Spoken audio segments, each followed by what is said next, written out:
This video was brought to you by Yamaha Proven Off-Road ATVs and side-by-side vehicles. Hey ArcheryTalk, this is Lucas, and today we're going to have a look at the Prime Logic CT9. Now historically, I don't do the reviews of these bows until I've had them for a few months and have really put thousands upon thousands of arrows through them, but a few people have been asking to see something on the CT9 right away. I've been keeping them waiting long enough, so this will be, a little first impressions look at the Logic. Now, to be fair, I have already put a couple of thousand arrows through this bow already. I've been shooting this a lot. I've made this kind of my main indoor 3D bow for our 3D league at my club, and I'll be shooting it a lot for 3D this summer as well. And that's really the only thing I've used it for so far. I've not really played around with indoor setups or kind of like micro diameter outdoor arrows. Hopefully later on this summer I'll play around a little bit with that, but this has just been used so far as a 3D bow for me, and for that it's been working out really well. I guess before we get started, we should talk a little bit about the measurements. This bow is a 39-inch axle-to-axle bow with a 7-inch brace height, and it's got an IBO rated speed of 325 feet per second. I have not run this bow through the chrono yet. I will be doing that for the full review a little bit later on.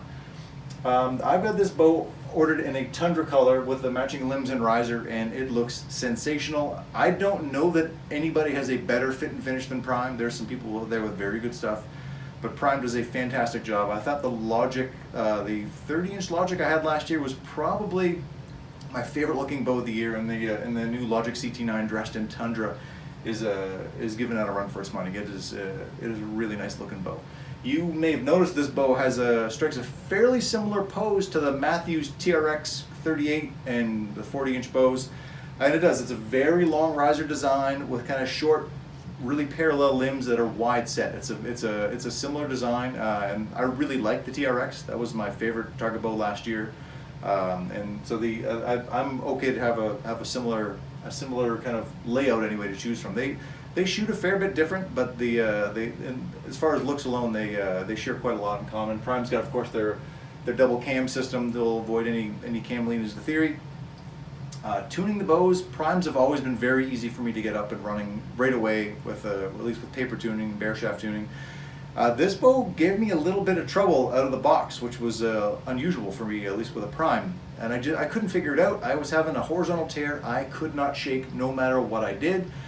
I moved my rest all around, did nothing. I moved the flexus guard in and out and changed nothing, and I was driving myself crazy. And I was doing all this kind of a bare bow just as initial setup. And then I moved to the stabilizers, and I was getting the same tear. And I usually like my rear stabilizer tucked right in close against the riser. But when I couldn't think of anything else to do, I started messing with the stabilizers, and I moved the rear stabilizer out just a little bit. I probably only moved it out 5 or 6 more degrees, and all of a sudden the paper tune was perfect. Any issues I was having were gone. So I was surprised. It's the first time I've seen a small stabilizer movement have that great of an effect on the arrow flight. So at least in my experience. So something to look out for yourselves, no matter what bow you shoot. Maybe if you're having trouble getting a good paper tear, to play around with stabilizers, because it really helped me. It taught me a lot working on with this bow. Once I did that, everything's been gravy with this bow.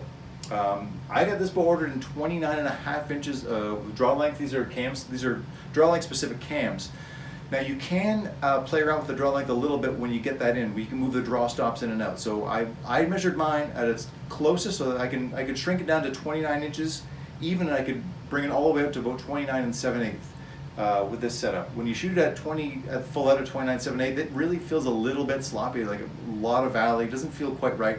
And when you bring it at 29, it's super aggressive. I would feel more like a 60% let off, maybe even a little bit less.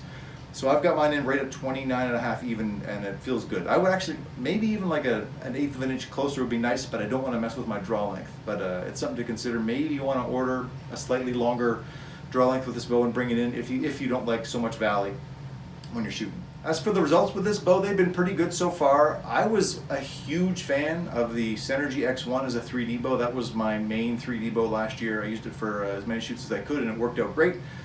And I would say it took me a couple of shoots to get as comfortable with this bow, but now I feel like I haven't missed a beat. I'm super comfortable. The scores are where I want them to be. I mean, I'd like them to be a little higher, but my skill will hold me back a little bit in that regard.